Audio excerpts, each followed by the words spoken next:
think taking writing classes is great for many reasons, but that can't be all you do. You must learn about literature and think about literature and allow yourself to be open to all the different ways that people write and educate yourself in how they operate. You have to not only read a lot, but think about what you're reading and ask yourself when you come to a section that is particularly good or that impresses you, how did the writer just do that? How did they make me feel that? How did they make me see that? And if you use a writer's mind while you're reading, not always the first time you read a book, because sometimes you don't want to go that slowly, but to go back and look at things, just for the pleasure of it. That's how you learn to write, in my opinion. That's one way, anyway. Because I have taught writing now. Now that I'm old, I teach sometimes, and the things that I think are important are everybody's system is different. If you hear how someone else writes, you can try writing that way, but you need to find out how you write. And everybody's different. And if anybody tells you, oh, this is how to be a writer, they're wrong. Some people write every day and they'll say, you must write every day. I don't. I write, I'll just take a week and do nothing but write, and then I'll go back to living my regular life.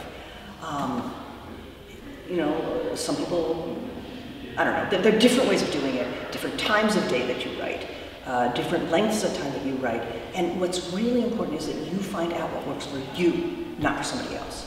So you can experiment, but don't take, writing is not science. If it were, we would have cured cancer by now. So that's one thing.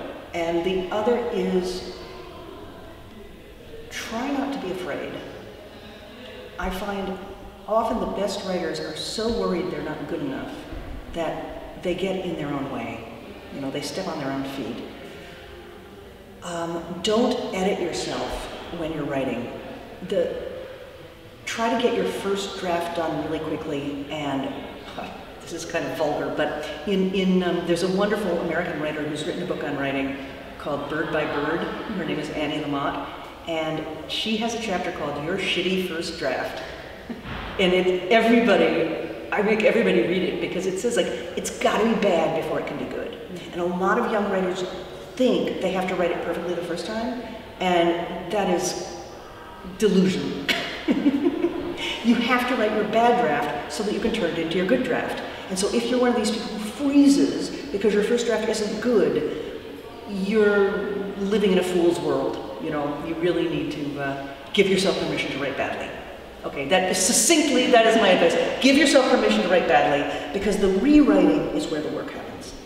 The fun for some of us is the first draft. Some people hate doing a first draft. I love writing a first draft. And I used to hate going back and working to make it better.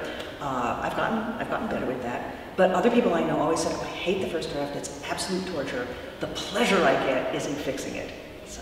But also I learned how publishing worked, and I have to say, like most young writers, I was very timid, I was worried that my work wasn't good enough to publish, and I'm not sure I ever would have tried to publish a book.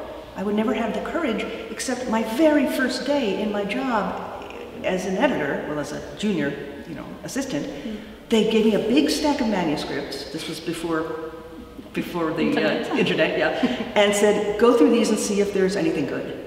And I thought, oh, what an honor that I should be trusted to do this. And I started going through them, and most of them were not only not publishable, they were not readable. Okay.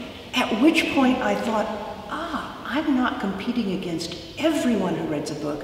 I'm competing against the top 1% who write well. And that I can try and do. I don't know if it's still true today, but they weren't grammatical, they were incredibly boring. The writing was genuinely bad. And I remember they were beautifully typed on beautiful paper, because that's what we did then. But they literally were not readable.